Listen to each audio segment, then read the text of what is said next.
I guess we'll come to the conclusion of the bed for maybe a few weeks or whatever. But once again, the pickup, the Gemini pickup, custom made. The spacing is 2.25 on this base, 2.25, and once again, the single coil pickup. No noise. You're probably hearing the fan in the background, but that's about it. But yeah, I'm not gonna bore you guys with any more technical stuff. Oh, by the way, the effect that I was using is called oil can. So there was an effect that literally had oil in a can and it spun on the motor. And there was these carbon pickups on the inside. It's a special, very special oil. And DeArmond made a pedal like this, if I'm not mistaken. I think it was DeArmond, and I forget the guy who really invented it, but it was just a cool effect. This H9 really nails this one. They say the JHS, the black one, gets a good sound out of it at a budget cost. I haven't tried it yet, but this, the H9 over here, my H9 Max, really gets a great job.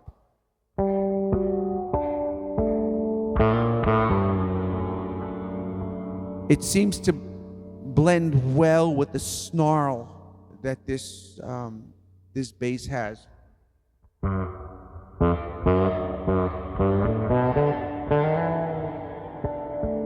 Without the effect.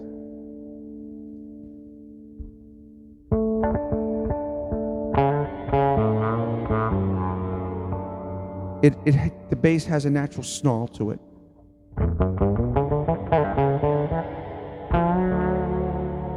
With the effect.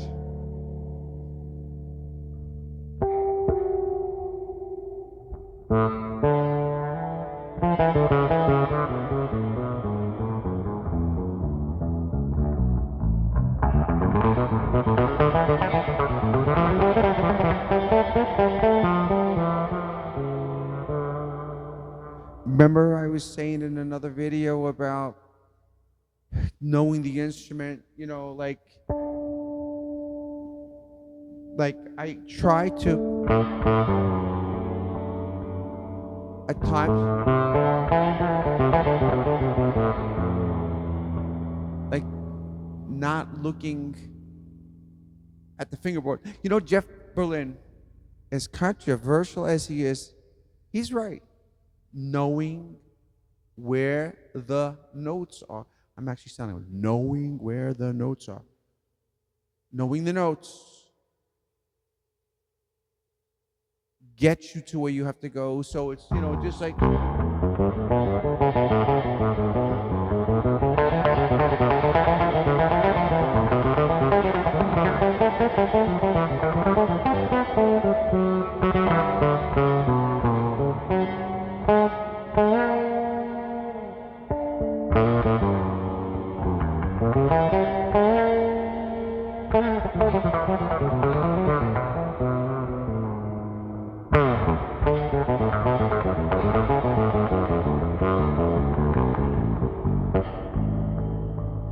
of course, when we got to make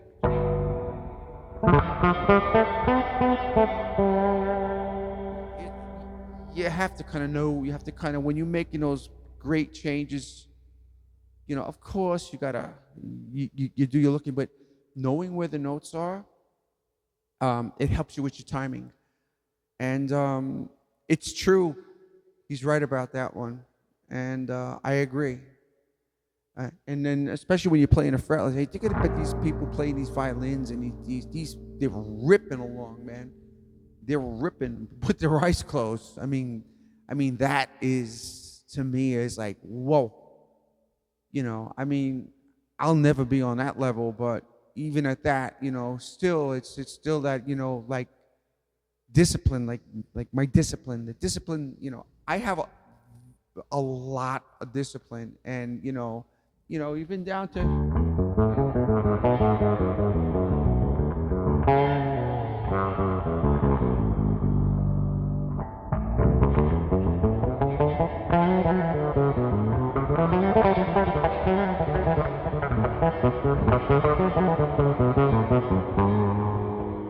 when I was started out playing, I'll never forget the guy. I forget his name. He had red hair. He was a small guy with a beard, like a shortish, like he looked like really one of the, like one of those like mountain kind of guys. But he was just a short guy. He said to me, I was like, just when I started playing, he said to me, "You got what it takes." He says, but he says, he grabbed my hand. He says, "Play." And what are you doing? He says, "Play. Play what you're playing." And he pushed my fingers close to the fingerboard. He goes, "Wasn't that so much easier?" I said, "Yeah." And I always started with learning technique, but when he pointed that out to me, like, when you first start playing, like la la la, you like, but when somebody puts something and instills it in your head, and you heed to it, you take it in, and like you like analyze it, like because I'm very analytical, and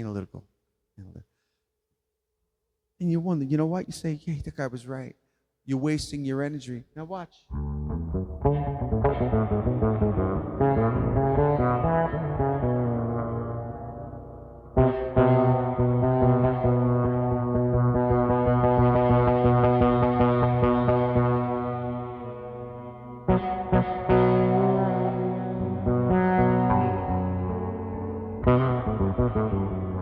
You like these hands, or of course I throw my thumb over one side. I mean, I got a bit of arthritis in the thumb, but because of proper technique is why I get away with doing a lot of what I do, and my hands work hard during the day, but yeah, keeping the fingers closed.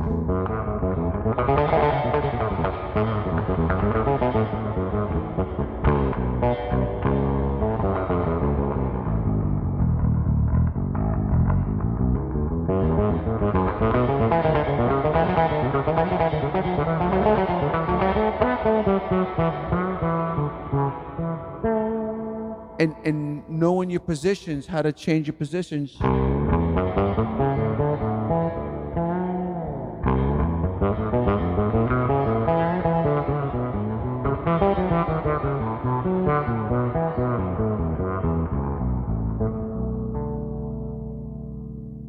So anyway, that's all I'm going to bore you with today. For now, anyway. Okay, catch up with you.